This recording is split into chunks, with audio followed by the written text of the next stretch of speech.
ಅಸಾಧ್ಯವೆನಿಸಿದ ಕಾರ್ಯವನ್ನ ಅಚಲ ಧೈರ್ಯ, ಪರಿಶ್ರಮ ಮತ್ತು ನಂಬಿಕೆಯಿಂದ ಸಾಧಿಸಬಹುದು ಎನ್ನುವ ಸಂದೇಶವನ್ನ ನಾಡಿಗೆ ಸಾರಿದವರ ಸಾಲಿಗೆ ಭಗೀರಥ ಮಹರ್ಷಿ ಸೇರ್ತಾರೆ ಎಂದು ಮಾಜಿ ಗ್ರಾಮ ಪಂಚಾಯಿತಿ ಅಧ್ಯಕ್ಷ ಮಾರುತಿ ಹೇಳಿದ್ದಾರೆ.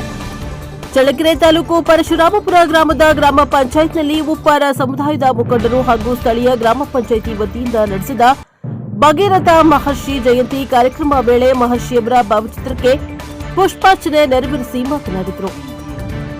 ಭಗೀರಥ ಮಹರ್ಷಿ ಭಾರತೀಯ ಪೌರಾಣಿಕ ಇತಿಹಾಸದಲ್ಲೇ ಅಚಲ ಸಂಕಲ್ಪ ಮತ್ತು ತ್ಯಾಗದ ಪ್ರತೀಕವಾಗಿದ್ದಾರೆ.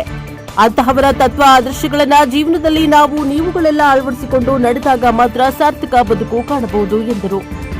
ಈ ಸಂದರ್ಭದಲ್ಲಿ ರೈತ ಮುಖಂಡ ಹಾಗೂ ಮಾಜಿ ಗ್ರಾಮ ಪಂಚಾಯಿತಿ ಸದಸ್ಯ ತಿಮ್ಮಣ್ಣ ಮಾತನಾಡಿದರು. ಈ ವೇಳೆ ಮಹಂತೇಶ, ಲಕ್ಷ್ಮಣ, ವೆಂಕಟೇಶ ಹಾಗೂ ಸಮುದಾಯದ ಮುಖಂಡರು, ಗ್ರಾಮ ಪಂಚಾಯಿತಿ ಸಿಬ್ಬಂದಿಗಳು, ಗ್ರಾಮಸ್ಥರು ಇತರರು ಹಾಜರಿದ್ದರು. Bureau report Manjunath, NKS TV4 Parashurampura.